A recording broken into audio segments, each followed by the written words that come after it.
ካህናቱ ተገደሉ። ኤሊ ይሄንን ሲሰማ አንገቱ ተቆልሞ ነው የሞተው።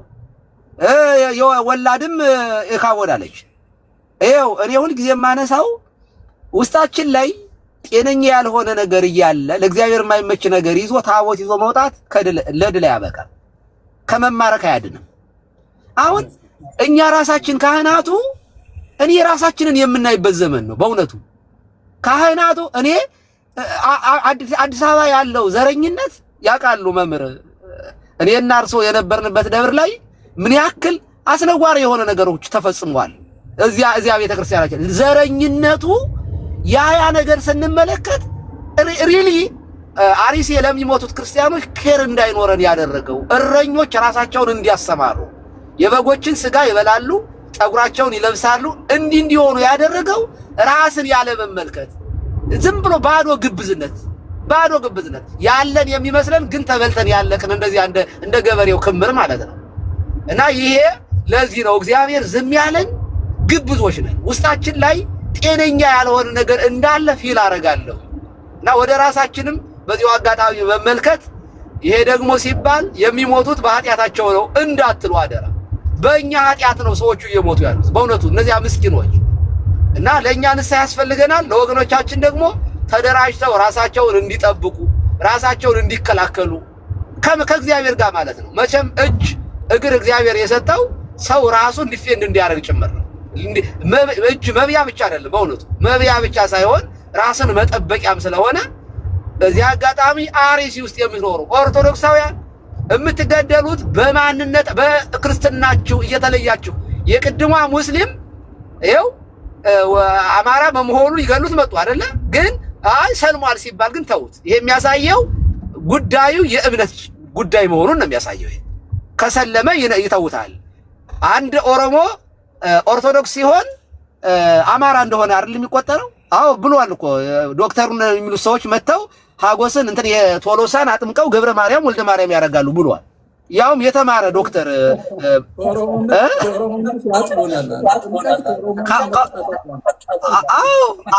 እንደዚያ ብለው ነው ያሰበኩት። እና እኔ ሰው የመሆን እርሶ ላይ ይሄንን ስለማይ ነው እውነት እግዚአብሔር በሚያውቀው አንደኛ እኔ በእውነት የሚገልጡበት ነገር እንደው የሚረዳውት እንደው መድኃኒዓለም በእውነት እንደው የሚናገሩት ነገር እንደው ልባችን ውስጥ እንዲገባ እግዚአብሔር ይርዳን። በእውነት ከልብ ከዚህ ከዘረኝነት የጸዳ በእውነት በመረጃና በእውቀት ላይ የተመሰረተ ትምህርት ስለሚሰጡ ሁልጊዜም ደግሞ እንደርሶ ያሉትን ደግሞ ንጹህ የሆነ ኢትዮጵያዊ እና ኦርቶዶክሳዊ በጣም ምን ወዳችሁ እና ከብራችሁ ሰዎች ስላላችሁ በእውነት እግዚአብሔር እናከብረዋለን። በእውነት ከልቤ ነውና ይሄንን ነው የምለው። እግዚአብሔር ይስጥልኝ። ሌሎች ጥያቄዎችን ማስተያየቶች ካሉ ለሌሎች እንስጥ። ደግሞ አያስተምሩም በህይወት ካዱብን እንጂ ክለተል አስተማሩንም ለዛ እናመሰግናለን። ያስተማሩትን ይዘን የተጻፈውን ይዘን ዶግማውን ቀኖናውን ይዘን ስንክሳር ላይም የቀደሙ አባቶች ህይወትም ይዘን መቆም እንችላለን። አሁን ያሉትን ዘር የሚቆጥሩትን የዘር ጳጳስ የሚፈጥሩትን በደም የታጠበውን ሁሉ ብፁዕ እያሉ ቦታውን የሚያሰድቡትን ትተን ንጽሕት አምላክ በደሙ የመሰረታት ቤተክርስቲያናችንን በምንችለው ሁሉ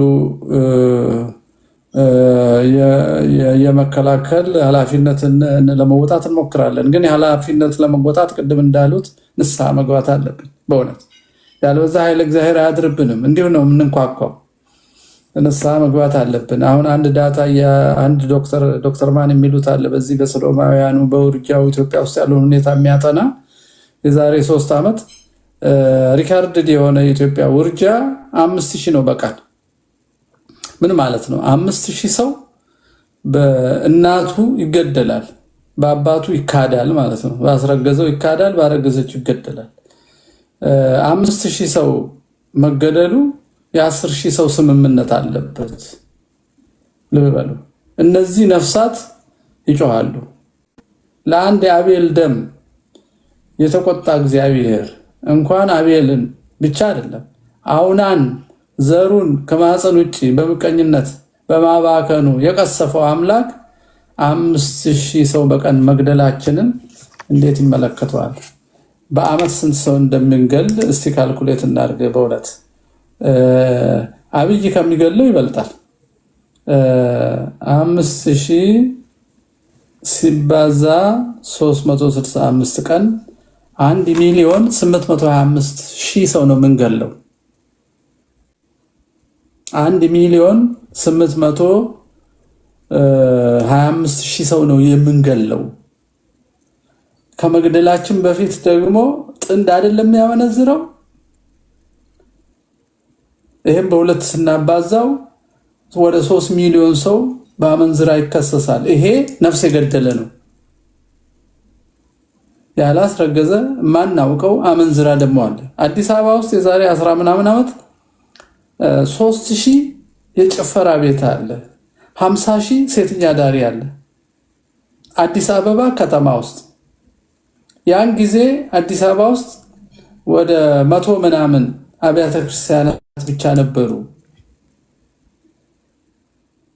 በእያንዳንዱ 100 ሰው ካህንና ምእመን ለጸሎት ቢያድር 10,000 ሰው ሲጸልይ ያድራል።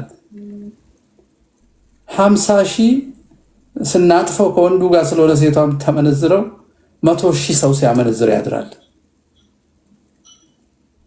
የሚመዘገበውን ነው እንግዲህ ዝም ብለን እንደ ሰውኛው እንኳን ባላንሱን ብናይ መቼስ እግዚአብሔር በባላንስ ያደርጋል ማለት አይደለም።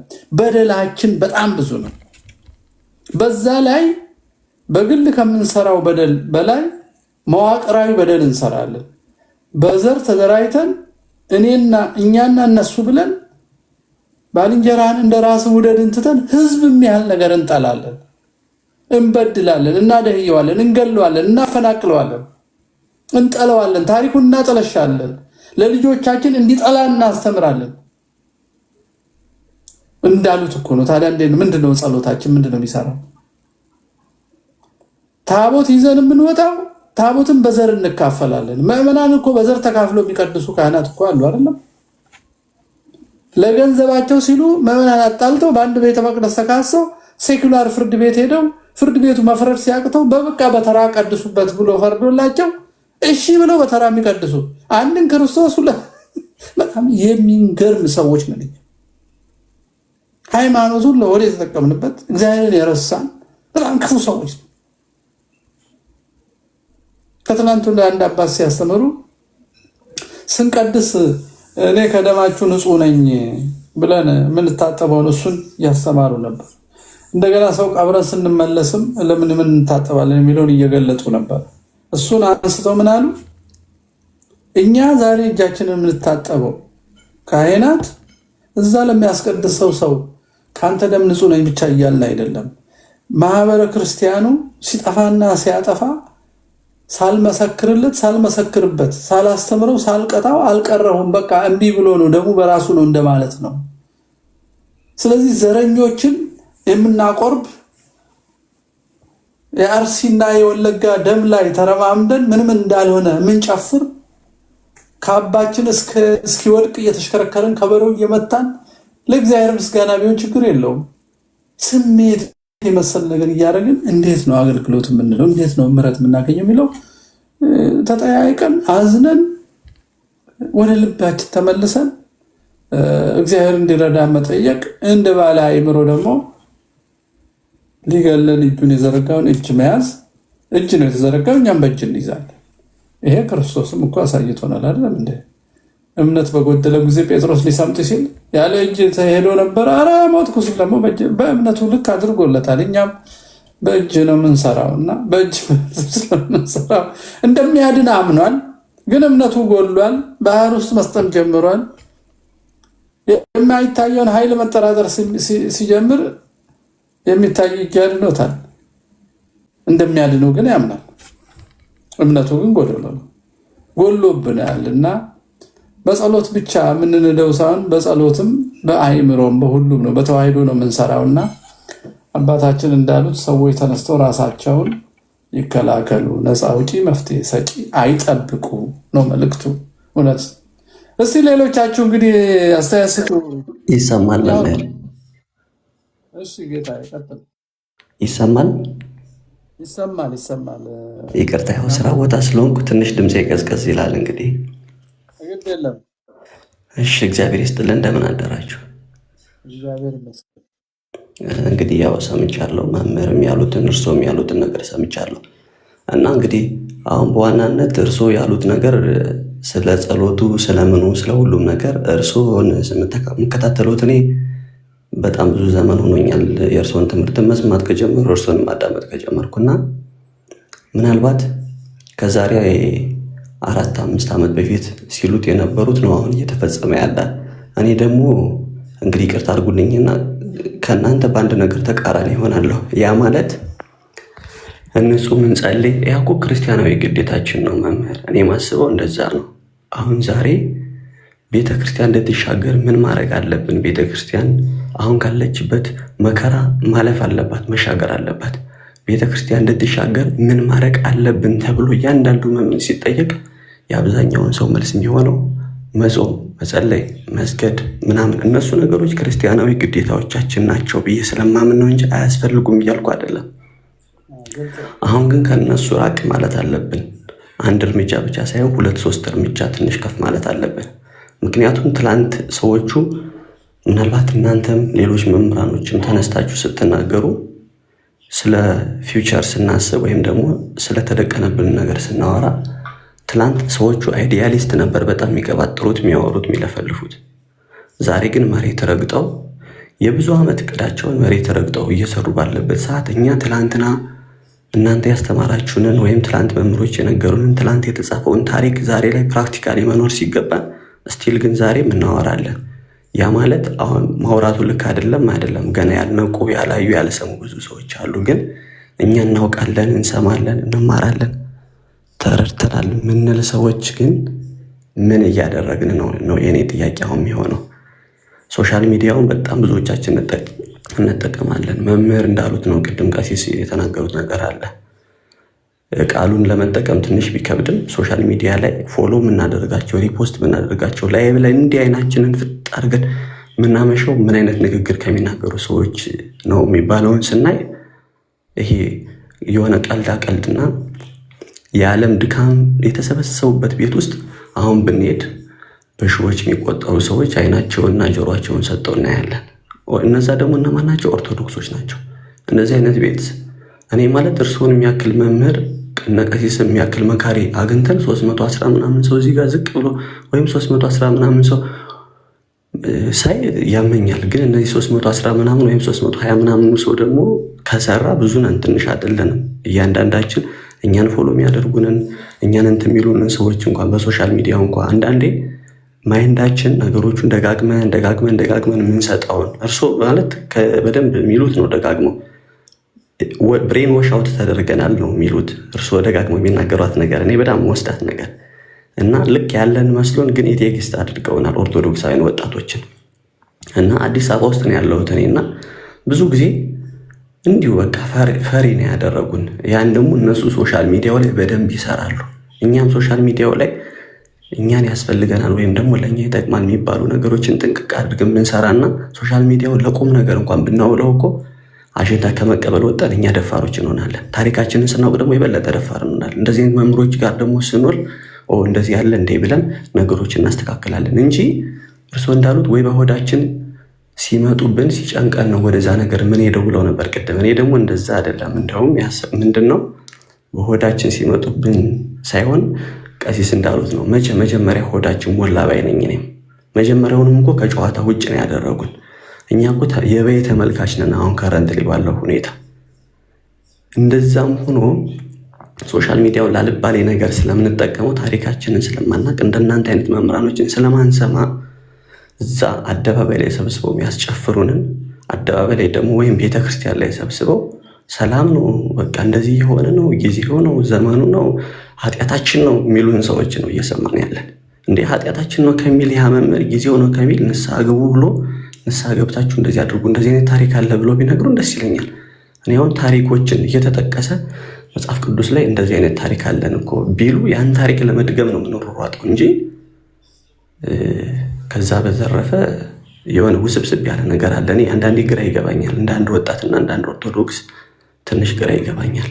ይህን ግራ መጋባት ደግሞ አስተካክለዋለሁ ብዬ የማምነው እንደናንተ አይነት መምህሮችን እንደ ቀሲስ አይነት ካህናቶች ደጋግመው እንደዚህ አይነት ነገሮችን በሶሻል ሚዲያው ላይ ሲናገሩ እንዳልኩት የመጀመሪያው ትምህርትና ታሪክ ማወቅ ነው። ሁለተኛው ግን ወደ ተግባር እንዴት እንግባ የሚለውንም በዛው ልክ ሰው ደጋግሞ ከተማረና ታሪኩን ሂስትሪውን ሲያውቅ ለምን ብሎ መመከት ይጀምራል እንጂ ስለ ሰዎች ክፋትና ስለ ሰዎች በደል፣ ስለኛ ኋላ ቀርነት፣ ስለ ቤተክርስቲያን በደል፣ ስለ አባቶቻችን አሁን ያሉበትን ሁኔታ ምናልባት ያልተረዱ በጣም ብዙ ሊኖሩ ይችላሉ። ግን የተረዳ ነው ወይም ተረድተናል የሚሉት ሰዎችስ ምን አደረጉ የሚለውን ነው እኔ ሁልጊዜ የሚያሳስበኝና ይቅርታ ትንሽ ስራ ላይ ስለሆንኩኝ እያወራሁበት ያለው ቦታም ትንሽ ኮንፈርት ስላልሆነ እንደው ነው። እግዚአብሔር ይስጥልን፣ እግዚአብሔር ያክብልን። መምህር እግዚአብሔር ያክብርልን። አንድ ሰው አሁን አንተ ያልከውን የሚመስል እዚህ እንትን ላይ ጽፏል። ምን ይላል? የአሩሲ ቆራጥ ኦርቶዶክስ ካለ 2 ብሬል ገዛለታለሁ ይላል። ብሬል ነው የሚባለው ጠመንጃው። በራሴ ገዛለታለሁ ይላል። እንዲህ አይነት ፕራክቲካል ሰው ነው የምፈልገው። አዎ ፕራክቲካል። ቆራጦች ብቅ በሉ ነው። ቆራጦች ብቅ በሉና ስራ እንስራ። እንደ ቢዛሞን እንደ ወለጋዎች ራሳቸውን አስከብረዋል። ሰሞኑን አንድ ጀነራል እንዳውም ሸኝተውታል። አንድ አራጅ ጀነራል ሰው ሲያርድ የነበረ ሀገር ጠብቅ ሲባል ሰፈር ውስጥ እየዞረ ዜጎችን የሚገድል ድንበሩን ለሱዳን ሰጥቶ ክፍት አድርጎ ዜጎችን የሚገድል ጀነራል ልከውታል ወደ አምላኩ ዋጋውን እዛው እንዲሰጠው ማለት ነው። እና እንደዛ ማድረግ እንድትችሉ አርሲዎች ቆራጦች አነጋግሩኝ ይላል አንድ ወንድም እዚህ ጋር ጽፎታል። እና እንዲህ አይነት ፕራክቲካል ነገር ነው የሚያስፈልገን። ነው ባለ አእምሮ ተግባር ነው ወንድም ያልከው። ፍርሃት የሚመጣው ተስፋ ስናረግ ነው። የሌለ ነገር ያለ መስሎን የምንድን መስሎን እግዚአብሔር ፍርሃት የሰጠን እኮ ድንድን ነው። እዚህ ጋር ሲሆን አለ እዚህ ጋር እኔ ያለውኝ ብርሃን ህይወት የሆንኩኝ ከኔ ከተለየ ህዛት ትወድቃለህ ነው። ፍቅር እስኪገባን እንፈራለን፣ ፍቅር ሲገባን ፍርሃቱን እንረሳለን። ልክ እንደዛ ነው። አሁንም ተስፋችንን በማይሆኑ ሰዎች ላይ አድርገን መፍትሄ ሰጪና ነፃ አውጪ ስንጠብቅ አእምሯችን አይሰራም። ምን እንደምንሰራ አይፈጥርልንም። እንጠብቃለን። በቃ እንትና ሊደርሱ ነው እንላለን። የደረሱት ደግሞ ባሪያ ያደርጉናል መልሰው። እኛ ዘላለም ባሪያዎች ነን። እያንዳንዱ ሰው ራሱን ነፃ ለማውጣት መነሳት ያለበት። መፍትሄ ሰጪ ነፃ አውጪ የለም ኢትዮጵያ ውስጥ። ገዳይ አራጅ ነው የተሰበሰበውና ስልጣን የጨበጠው። የሃይማኖት ቤቱ ኮረፕትድ ነው። የታረዱ ሰዎችን ሂዱና እዩ ፍትህ ፈልጉ ሲባሉ ተመልሰው እንዳውም ኦርቶዶክስ ብቻ አይደለም የሞተው እንዳውም ፋኖ ነው አርሲ መጥቶ ያረደው ብሎ የሚመሰክር ቄስ ያለበት ቤት ውስጥ ነው ያለ ነው። ካህን አርሲ ፋኖ የቱ ጋር ነው ያለው? የሚመጣስ ክርስቲያን ይገላል። የተገደሉ ሙስሊሞች አሉ። አዎ በምን ተገደሉ? ክርስቲያን ደበቃችሁ ተብለው ያስገደላቸው ክርስትና ወዳጅ መሆናቸው። ይሄን ደብቆ እዛና አለ ወደ አሜሪካን ሀገር አንድ ሁሌ ስሙን አነሳለሁ ሳሙኤል ብርሃኑ ነው የሚባለው። እዚህ ኦሮሚያ የሚያልቀው እኮ ሚዬ ምኒልክ እያለ ነው። ክርስቶስን ብሎ የሞተ የለም ይላል። የዚህን ክህነት እንኳን የማይዙ አባቶች አሉበት። እንዲህ አይነት ዘረኛ በሽተኛ ሁሉ አስቀምጠው እሱም ባራኪ አድርገው እንዴት ነው እግዚአብሔር እንዴት አድርጎ ነው የሚያማልደን? ይሄ በሽተኛ እንዴት አድርጎ ነው ይሄ መስዋዕት የሚያሳርገው? ደም እጁ ላይ ያለበት በቡድን ሰው የሚጠላ እንኳን ታረዱ የሚል እውነትን ነው።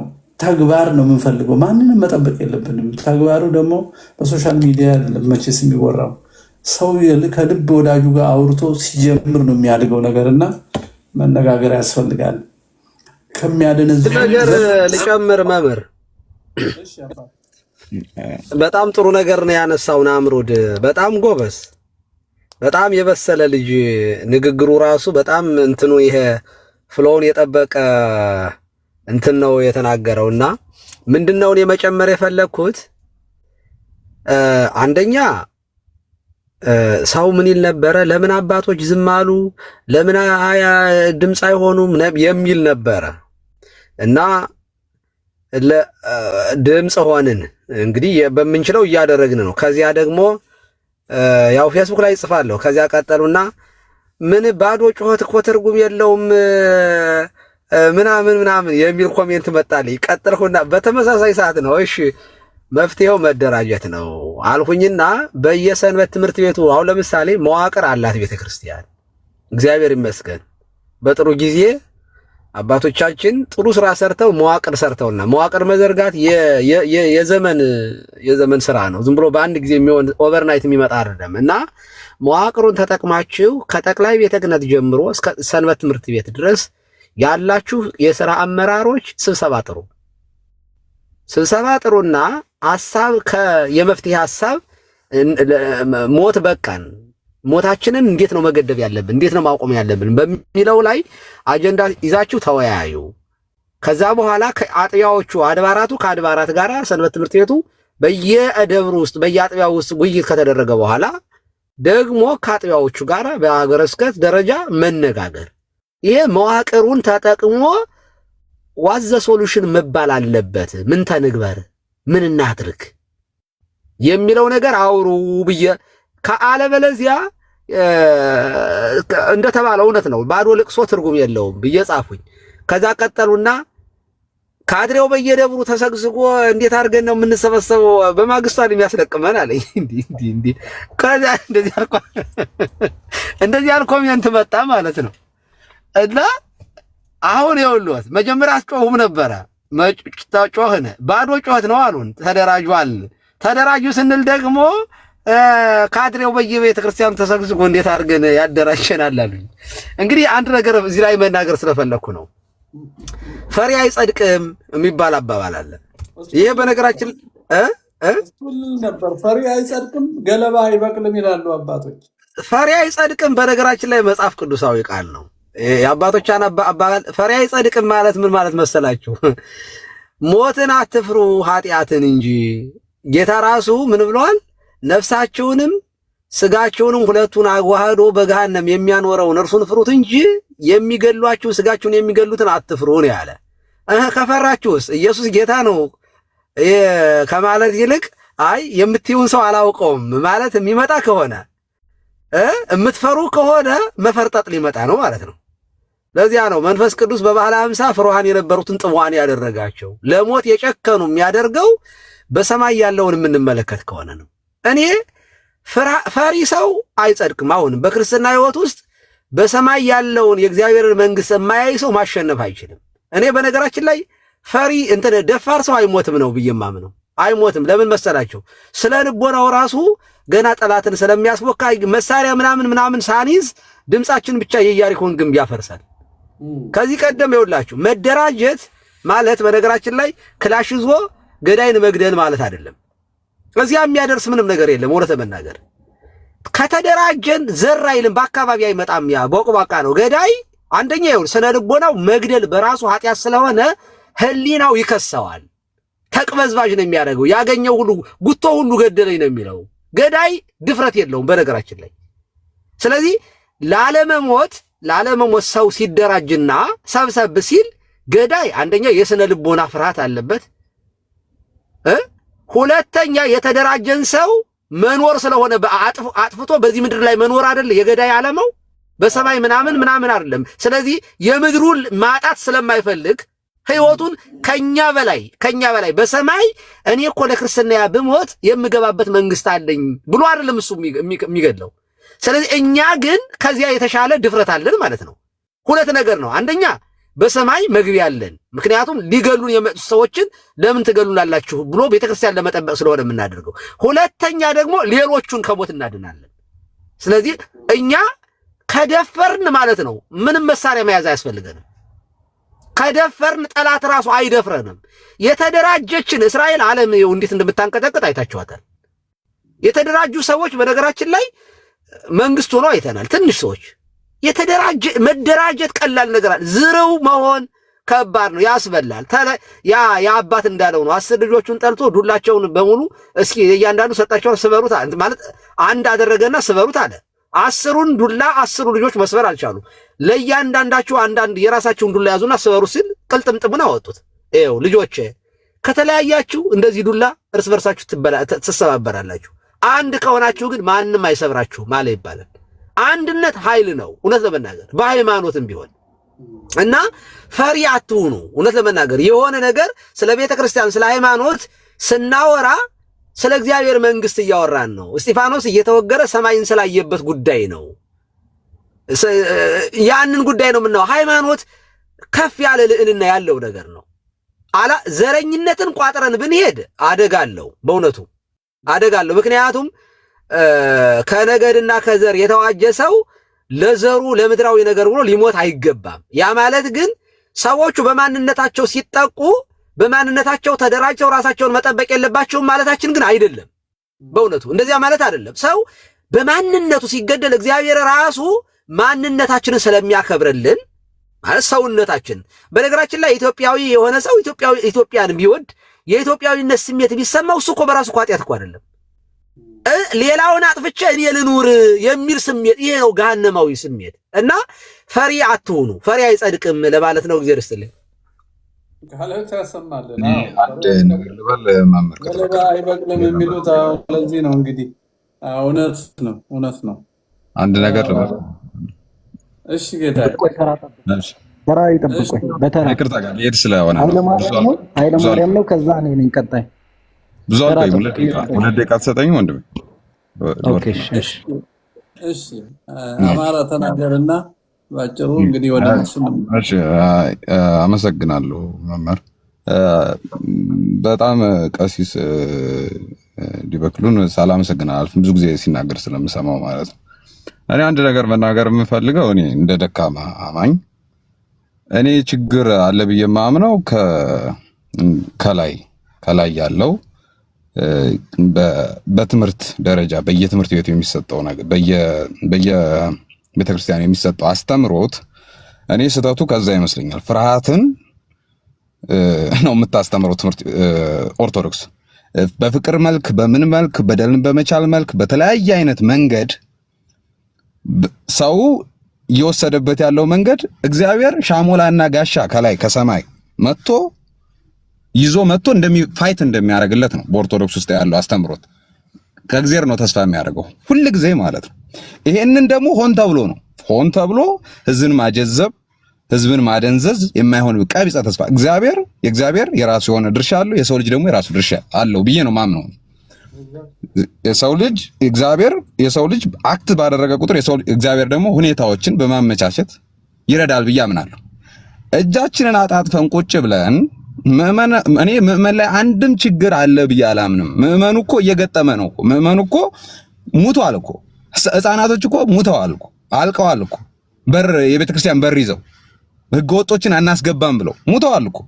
ለምንድን ነው ምዕመኑ ምን ያርግ? ምዕመኑ እኮ ተደራጅቶ ወጥቶ ነበር እኮ፣ ጥቁር ለብሶ ወጥቶ ነበር እኮ። ያንን እኮ የሚያከስሙት ወደኋላ የሚመልሱት ምንም መሳሪያ እኮ አያስፈልግም። ኢትዮጵያ ውስጥ ኦርቶዶክስ ራሱን ለማስከበር መሳሪያ ራሱ አያስፈልገው። ከበሩ መውጣት ነው የሚጠበቅበት። በቁጥርም በምንም ከደርግ መንግስት ጀምሮ ሲወገር ይኖራል። በቤተክርስቲያን ደግሞ ያለው አስተምሮት ያው ግራን ሲመታ ቀኝን ስጠው እንደዚህ ነው። በቃ ጭራሽ ኦርቶዶክስን ሆን ተብሎ በቃ እኔ መምህሮቹ ራሳቸው ፕላን አድርገው ለዘብተኝነትን የሚያስተምሩት እናውቃለን እኮ። አንድ የሌላ እምነት ቢነካና እንትን ቢባል ምን ሊፈጠር እንደሚችል እናውቃለን። እኔ ያንን አደንቃለሁ። ኦርቶዶክስ ውስጥ ያ የለም፣ ኢንታየርሊ የለም። ማታለል ነው ያለው። እዚህ መደረግ ካለበት ምዕመኑ ከማንም አይጠብቅ። አንደኛ እነዚህን ሰዎች መናገር አለበት። ምንም ቄስ ነው እግዚአብሔር እንደዚህ። እኔ እንደዚህ አይነት ቄስ አይቻላቅም። እንደዚህ አይነት እኔ እንኳን ለቤተ ክርስቲያን ለመሞት ዝግጁ ነኝ። እኔ እንኳን ምንም በጣም ሩቅ ላይ ያለሁት ማለት ነፍሴ ስለሚጠራኝ ማለት እነዚህ ሰዎች ተሹመውበት ስልጣን ኑሯቸው ይሄ ሁሉ ምዕመን ኑሯቸው ይሄ ሁሉ ምዕመን እነሱን እየተከተለ የሚያደርጉት ግን በመዝሙር አላፍ ዝማሬ የሆነ ነገር እያሉ ለህዝብ አጀንዳ ነው። ይሄ ሁሉ አጀንዳ ነው። ናቲንግ ህዝብን አንቆ መያዣ ነው። ህዝብን ማስደሰቻ። እኔ ጧፍ አብርተህ እዛ ስንት ህፃን እያለቀ ስንት ሰዎች እያለቁ ጧፍ አብርተህ እዚህ ብትዘምር ምንም ትርጉም የለውም። እንደው ዝም ብሎ ቅጥፈት ነው፣ ለኔ ውሸት ነው። እዚህ የትኛውም ሰው ምዕመኑ አንደኛ አክት ያርግ፣ እነዚህን ሰዎች ይናገር፣ በቃ አውትስፖክ ይሁን። በቃ እነዚህን ሰዎች ማስወገድም ካለበት የራሱ እኮ ነው። ቤተክርስቲያን እኛ እኮ ቤተክርስቲያናን ብለን እንጂ እነዚህ ሰዎች እኮ ሰዎች ናቸው። አንድ አባ ቄስ አይከሰስ ንጉስና ቄስ ምናምን ፍርዱ እግዚአብሔር ነው ምናምን ይባላል በኦርቶዶክስ ውስጥ ብዙ አሉ። እነዚህ ነገሮች ግን ፕራክቲካሊ እኔም አስተምሮት ውስጥም ያለው አይመስለኝም። እነዚህ ቅጥፈቶች ናቸው። የሰው ልጅ ቻሌንጅ እንዳያደርግ በእምነት ውስጥ የሚደረጉ ነውሮችን፣ አጸያፊ ነገሮችን ምንም እኮ ጸበል ቦታ ለሄደ ሰው ሁሉ ነገር ብዙ ነገሮች እኮ ተበላሽተዋል። ብዙ በብር ነው ኤቭሪቲንግ ሁሉ ነገር በሚያስጸይፍ ነው። ሁሉ ነገር ነዋይ ነው። በቃ እንዳለ በነዋይ ነው ሁሉ ነገር የሚደረገው። ይሄን ሁሉ እያየን ትተነዋል። ምክንያቱም የሆነ ቀን ይመጣል ተብሎ ማለት ግን እኔ ከውስጥም ከውጭም ያለው ኦርቶዶክስ ነው። በቃ አለቀ። ዛሬም ብትጠብቀው ነገም ብትጠብቀው ዛሬ የሆነ በብሔር ውስጥ ተቀምጠ ነገ ታርጌት ከመደረግ አትድንም። በኦርቶዶክስነትህ ነው ነገ ታርጌት ትደረጋለህ። ዞሮ አሁን ዛሬ ኦሮሞ ሆነህ የኦሮሞ አቋም ኑሮህ ብሔርተኝነትህን ላለመረበሽ ዝም ልትል ትችላለህ። እንደዚሁ ሌላውም እንደዛው ሊል ይችላል። ነገ ግን ብቻህን ትገኛለህ። እነሱ ሀገርም ሆነው ይወጡ ምንም ሆነው ይወጡ፣ ያኔ ግን ብቻህን አንገትህን ይቀሏል። ይሄንም በደንብ ይነገር። ሌላው ነገር ከውጭ ያለው ኦርቶዶክስ እሺ፣ ከውስጥ ያለው አጭበርባሪዎች ላይ ተሾሞበታል። አጀንዳ የሚሰጡት ሰዎች አሉ። ከውጭ ያለው ምን እየሰራ ነው? አሁን ተሰባስቦ እዚህ አሜሪካ ላይ ብቻ ያለ ኦርቶዶክስ መዓት መፍጠር አይችልም ወይ? ማልቀስ አይችልም ወይ? ጉዳዩን ማስረዳት አይችልም ወይ? እንደው ግንፍል ብሎ ወጥቶ ምንድነው የተፈጠረው እስኪባል ድረስ ማሳየት አይችልም ወይ? ቅጥፈት ነው ወይ እምነት?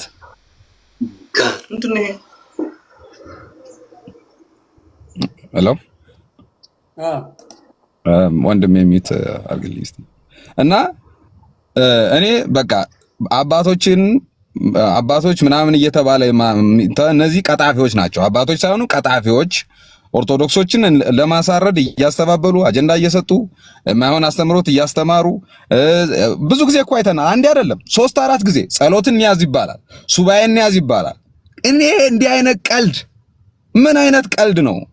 በህፃናቶች እየተገደሉ እነዚህን ሰዎች ፊት ለፊት ኮንፍሮንት ማድረግ ካልቻለ ምዕመኑ ምን ብሎ ነው? እነዚህ ሰዎች እኮ ልክ እንደ ዓለማዊ ስልጣን እኮ እነ አቡነ ሳውሮስን እነ ምናምንን እኮ እነዛን ሰዎች እኮ ያን ሁሉ ወጣት ካለቀ በኋላ እኮ ያስገቡ ተፈራርመው የተጨባበጡ ሰዎች ናቸው። እኔ እነዚህ ሰዎች ከነ አቡነ ሳውሮስ ምንድነው የሚለያቸው? ኦርቶዶክሱ እንደ አባት ለምንድን ነው የሚያያቸው? እነዚህን ሰዎች እንደ አባቶች ለምንድን ነው የሚያያቸው? አቡነ ማትያስ አቡነ ምናምን ለምንድን ነው እነዚህ ሰዎች ለመንግስት ፕሮፓጋንዳ ይሰራ ከመንግስት በየወረዳው በየዞኑ ከመንግስት ካሬ ጋር አይደለም ወይ አብረው ሲንጦለጦሉ የሚውሉት? ከየትኛው ህዝብ ጋር ቆመው ነው? እናውቃለን እኮ እዚህ በዛ ደረጃ ቢታይና ኦርቶዶክሱ እንደው እንትን ከማለት ውጭ በደንብ አብዮት ከባድ የሆነ አብዮት መፍጠር መቻል አለበት። ራስን ማስከበር የሚቻለው ቁጥር አለኝ ይላል ኢትዮጵያ ውስጥ እንደዚያ። ኦኬ እንደዛ ከሆነ ቁጥራችንን እናሳይ። ሌትስ ዩናይት ሌትስ የሆነ ነገር እናርግ። ይሄ እንግዲህ የእምነት ጉዳይ ነው አይደለም? እሺ ይሄንን ነገር በዛ ላይ ይሄ ነገር ለምንድን ነው ኢትዮጵያ ውስጥ እኮ ምንም አይነት የፖለቲካ ውክልና ስለሌላት ነው ኦርቶዶክስ የምትጠቀም። ምንም አይነት ለስንት ዓመታት ምንም አይነት ውክልና የለውም። ስለዚህ ኢቭን የፖለቲካ ኢንተረስት የስልጣን ኢንተረስቱን ላይ ይዞ ነው መነሳት ያለበት ኦርቶዶክስ። እንዴ በዛች ሀገር ውስጥ አያገባውም እንደ አንድ አማኝ ይሄን ያህል እልቂት ይሄን ያህል ቤተክርስቲያን 90 ምናምን ቤተክርስቲያን በአንድ ዓመት ውስጥ እየተቃጠለ በአንድ ዓመት ውስጥ በሁለት በሶስት ወር ውስጥ ሶማሊያ ክልል ውስጥ አይተናል፣ ኦሮሚያ ክልል አይተናል። እንዲህ እየተቃጠለ ምን አይነት አጀንዳ እንደሚሰጥ አላውቅም። በቃ እኔ ኦርቶዶክስ የሚያስተኛ አጀንዳ ነው የሚሰጠው። በዛ ላይ ይተኛል። ራሱን እግዚአብሔር መጥቶ ያድነው ይመስል ራሱን እየሸመገለ ራሱን እያታለለ የሚኖር ህዝብ ነው ለኔ። በቃ እንደዛ ብዬ ነው የምገልጸው። ስለዚህ ከዛ ይውጣ። ሞሮፍ ግን አባቶች በደንብ መነገር አለበት። አባቶችን መቃወም መቻል አለብን። አባቶች ከዛ ቦታ መውረድ መቻል አለባቸው። በስነ ስርዓት መምራት ካልቻሉ በስነ ስርዓት ሲገጥሙ ካላየን እነዚህን አራጆች ፊት ለፊት መግጠም ካልቻሉ እነዚህ አይጠቅሙም። እነዚህ ዳቢሎስ ናቸው። እነዚህ ራሳቸው ይውረዱ። እኔ እንደዛ ብሎ መናገር ካልተቻለ እያሽሞነሞኑ ግማሽ ወር 6 ወር አባት ታረጓቸዋላችሁ። 6 ወር ደግሞ 2 ደቂቃ ብለህ ይሄን ያህል ከዚህ ነው የሚጀምረው። ያው ተቆጥቶ ነው። እውነት ነው፣ ያስቆጣል፣ ያናድዳል። ያለንበት ሁኔታ እኮ አመት ያናግራል። ልክ ነው። ነገሮች ግን እንደ ኤግ ነው። ሁላችንም ነው በደለኞች። በእርግጥ ራስ አይን ስላለው መምራት የነበረበት አሁን ይበቃናል፣ በቅቶናል። ብዙ አመት ተታለናል፣ ደክመናል። አባቶቻችን አሁን ያለን አባቶች የተገኙት ከሌላ ባህል ነው። እሱንም መረዳት አለብን። ያ ባህል ምንድን ነው? ከኖህ መርከብ እስከ አዲስ ኪዳን ያለው በሙሉ በእምነት ውስጥ የኖረ ማህበረሰብ ነው። ይሄ ማህበረሰብ ደግሞ እንደ ሮም እንደ ቤዛንታይን ዘመን የግሪክ ፍልስፍና ወይ ሌላ ፍልስፍና ወይ ኑፋቄ ወይ መንግስት ወይ ዲሞክራሲ እያለ ሲሯኮስ ሲደባደብ ያደገ ቴዎሎጂ አይደለም። የኛ ቴዎሎጂ ካልቸራል ቴዎሎጂ ነው። ካልቸሩ ደግሞ ንጉሱ ራሱ ተቀብቶ በገዳማ አድጎ የቤተክርስቲያኒቷ ተልእኮ አካል ሆኖ ረብሻ የሌለበት ሁለት እረኛ የሚጠብቀን ሰዎች ነን። ስለዚህ አባቶቻችን የተማሩት ምንድነው? መጸለይ፣ ማስተማር፣ እግዚአብሔርን ማሳየት እንጂ ኑፋቄም ጠላትም ከቤት በቅሎባቸው አያውቁት። ጠላት ከውጭ ነው የሚመጣው። ታቦት ይዘው ሄደው ዘምተው ተዋክተዋል። ልክ ከቤት ሲፈላባቸው ወያኔ ነው መጀመሪያ የጀመረው። ወያኔ ያደረገው ምንድን ነው? ህወሓትን ሲመሰርት ስብሐት ነጋ ገብረ ማርያም ነው የሚባለው መምህር ገብረ ኪዳን የሚባል ሰውዬ ቴዎሎጂ የተማሩትን ሰዎች ሰበሰበና ቤተክርስቲያኒቷን እንዴት እናክሽፋት ብሎ ነው መጀመሪያ የጀመረው። ከዛ በኋላ ካህናቱን አይምሮ አጠበና ካህን እንደሆኑ ግን ኦርቶዶክስ ያልሆኑ ሰዎችን በደንብ አደራጅቶ ልክ ቤተ መንግስት ሲገባ ሁሉንም ወደታች ቀየራቸው። በቃ ከዛ በኋላ ምልስ ወታደር ሁሉ አስተዳዳሪ ያደረገ፣ ግማሹን ጳጳስ አደረገ። ገዳማቱን በካድሬ ሞላው። ዋልድባ እኮ ማዕት ካድሬ እኮ ነበረ። አንዱ ራሱን ሲገልጥ አይታችኋል። አቶ ግርማ ነው ኮሎኔል ምናምን እባላለሁ እንዴ አባ እከሌ አልነበሩም? አባ ምን ነኝ ኮሎኔሉ ምን ይው ነበርኩ እንዴ? እዛ 40 ዓመት ኖር ያሉ ምን ስታረግ ይሃ ልሰልል ሄጄ በዛው እንደዚህ ተልኬ ነው አባቶኛል ኮሎኔልም ነኝ ምናምን ሻምበል ነኝም ነኝ ይላል። ሉክ በተቀደሰ ማህበረሰብ ውስጥ የመጸለይ ብቻ ስርዓት የተማሩ ሰዎችን ድንገት ደግሞ ዩኒቨርሲቲ ምናምን ከፍተን በረከሰ በተበላሸ የራሱን አባቶች አርዶ ንጉስ ገሎ ጳጳስ ሰቅሎ በሚኖር ትውልድ ማለት ዱብ ሲሉ ኮንፊውዝድ ሆኑ። ወይንም ልጆቻችን ከኛ የተሻለ ተምረዋል ሀገሩን ይምሩ ብለው ፖለቲካውን ለኛ ተውልን። መተው ብቻ አይደለም እኛም መከተል ጀመሩ። ሳያውቁት እኛም መሰሉ። እንደኛ ሴረኛ ቁማርተኛ ሆኑና መጨረሻ ሆዶ ነው ቁጭ አሉ። ፎቅ መስራት፣ በቃ ገንዘብ ማሳደድ፣ ውስኪ መጠጣት፣ መወፈር ምናምን፣ ምንኩስናው ማርከስ፣ ዘር መቁጠር፣ ጭራሽ ደግሞ የዘር ሲኖዶስ መመስረት ጀመሩ። ሳያውቁት ነው ወደ ገደሉ የወረዱትና ከዛ ደግሞ ካላከበርከኝ ብለው አክብሩ የሚል ሰባኪ ይቀጥራሉ። ጉድ እኮ ነው እንዴ! ክርስቶስን ነው የማከብረው። አንተን የማከብርህ ወደ ክርስቶስ ስትወስደኝ ነው። ወደ ዘር ስትወስደኝ፣ ወደ መለያየት ስትወስደኝ ይጣልሃለሁ ማለት አልቻልንም። እኛ ደግሞ አይ ፈራን፣ በሱ ስም መጡብን። አሁን ግን ማለፍ አለበት ይሄ ጊዜ። እንዲሁ በጭፍን አይደለም። ቀኖናው ምን ይላል? ፍትሐ ነገሥቱ ምን ይላል? ህጉ ምን ይላል? አባቶች ምን መምሰል አለባቸው? የአባት መልክ የሌላቸው ምን እናርጋቸው? ይሄን በእውቀት ነው ማድረግ ያለብን እና እሱ ያስቆጣል። እውነትህን ነው። በደንብ ማሰብ አለብን። ኦርቶዶክሶችም ስለሆንን በዘፈቀደ ስላልሆንን ደግሞ ቁጣችን ኦርቶዶክሳዊ ቁጣ ምንድን ነው? እንዴት ነው እንዲህ አይነት ውስብስብ ነገር የሚታለፈው? ቆመንና ፈዘን ደንዘንና ደንግዘን ማለቅ የለብንም። ደግሞ ይሄ ቅጥረኛ ሰባኪ ይሄ ወንጌል ብርሃን ነው ስንል ወንጌል ማደንዘዣ ያደረገ አስመሳይ ሰባኪና እውነተኛውን ኦርቶዶክሳዊ መንፈሳዊ ሰባኪ እንዴት ነው የምንለየው? ይሄ ተለማምዶ ሳያምን የሚሰብከንን ምንድን ነው የምናደርገው? እንደዚህ እንደ አውሮፓ ሰባኪ አንድ ወንድም ሲናገር ሰምቻለሁ። ከሌላ አባት ሰምቶ አንድ ታላቅ አባት አለ። ሰምታችሁ ስሙን አልጥራ እንግዲህ አሁን አርፈዋል። ጥሩ አባት ናቸው። ለኛ ለቤተክርስቲያናችን አባት ብዙ የሰሩልን መነኩሴ አባት ናቸው። ዲቪኒቲ ስኩል ነው የተማሩት። የመለኮት ትምህርት ሃርቫርድ ነው የተማሩት። እሳቸው የነገሩትን ነው የነገረን አንድ መምህር። ሃርቫርድ ስማር ከሚያስተምሩን የነገረ መለኮት መምህራን በሙሉ አንድ ፕሮፌሰር በጣም ያስደንቀን ነበረ። እኔም ብቻ ሳይሆን ተማሪዎቹን ነው የሚሉት። ያስደንቀን ነበረ። መጽሐፍ ቅዱስን ሲያስተምረን የመጽሐፍ ቅዱስን ታሪኩን፣ መጽሐፍ ቅዱስ ራሱ ታሪክ ስላለው ታሪኩን፣ የይዘቱን ትርጓሜ፣ የተለያዩ ደግሞ ፈላስፎችና መናፍቃን እንዴት እንዳዩት መንፈሳውያን ደግሞ እንዴት ተረዱትና እንደኖሩት አድርጎ 5-6 አንግል ብዙ አርጎ ያስተምራል። አረማመዱ ራሱ ቅዱስ ይመስላል። ሰውየው በጣም የሚደንቅ ነው። ስለዚህ እኛ ተማሪ ሆነን ስናድግ እንደዚህ ሰውዬ ነው ምነው፣ ግን እንዴት ነው ለዚህ የበቃው?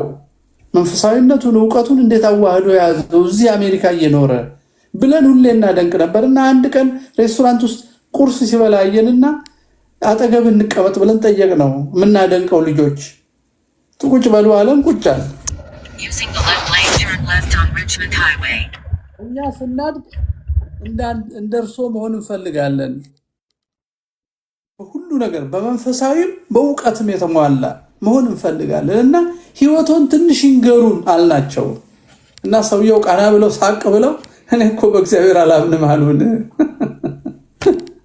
እንዴ ይሄ ሁሉ ትምህርት፣ ይሄ ሁሉ ጨዋነት፣ ይሄ ሁሉ ስርዓት ምንድን ነው ሲባል አይ ይሄ ስኩል ኦርቶዶክሳዊ የስኩሉን ህግ አክብሬ እውቀቱን ይዤ ማስተምረው there is always fresh and a big cake in the church so I have to respect my እንትኑን እንጀራይ ማክበር አለብኝና መሰልኩ እንጂ እኔ በእግዚአብሔር አላምንም ኤቴይስት ነኝ አላለም ሰውዬው። አሁን ያጋጠመን እኮ እንዲህ አይነት ሰዎች ሁሉ ነው ያጋጠመን እኮ የሚመስሉ ያልሆኑ የቃል ትምህርት ተምረዋል፣ ይቀድሳሉ፣ ይናገራሉ፣ ንግግር ያውቃሉ፣ ግን አያምኑም። አንዳንዱ እኮ እምነት የለውም፣ አንዳንዱ እምነት አለው፣ ነገር ግን ይሄ ውስብስብ ዘመኑ ያመጣበትን ነገር እንዴት እንደሚከላከል አያውቅም። እንደገና በዛ ላይ ምዕመን ደንቆሮ ይመስለዋል እንደሱ በቃል ስላልተማረ። ስለዚህ ምክር አይሰማም። የሚሰማው የባለ ቤተ መንግስት መስማት ንጉስ መስማት ስለምዶ የለ። አሁን ዳንኤል ክብረትና አብይን ይሰማል በዛው ልማድ እና የሚሰማውን እንኳን መምረጥ የማይችል ደግሞ የዋህም ይሁን ምን እንደሆነ ማላቀው አይነት አለ። በየአይነቱ ስለሆነን የማያምኑም የሚያምኑም ግራ የገባቸውም ስላሉ እንደ ኦርቶዶክስ እንዴት ነው መንፈታው የሚለው ረጋ ብሎ ማሰብ ይፈልጋል። በእርግጥ ተጣድፈናል፣ እያለቅን ነው። ምኑን ረጋ እንዳንል ሁለቱም የኛ ስራ ነው። ተጣድፈን በፍጥነት መስራትም የኛ ስራ ነው። ራሳችን እንዳናፈርስና በነፍስ እንዳንጎዳ ኦርቶዶክሳዊ መንገድ መፈለግም የኛ ስራ ነው። ሁለቱም ነው እና ሸክሙን ይዘን መሄድ ነው ያለብን ብዬ ነው።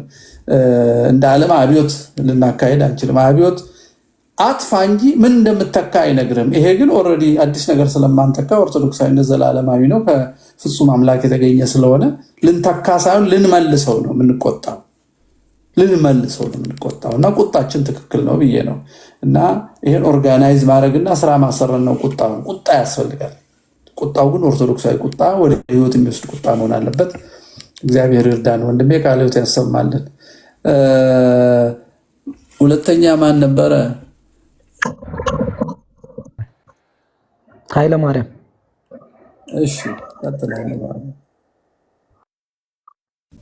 አቤት አቤት፣ እንዴት ዋላችሁ? ሰላም ዋላችሁ? እየተከታተልን ስለሆነ ነው፣ እየተከታተልን ነው።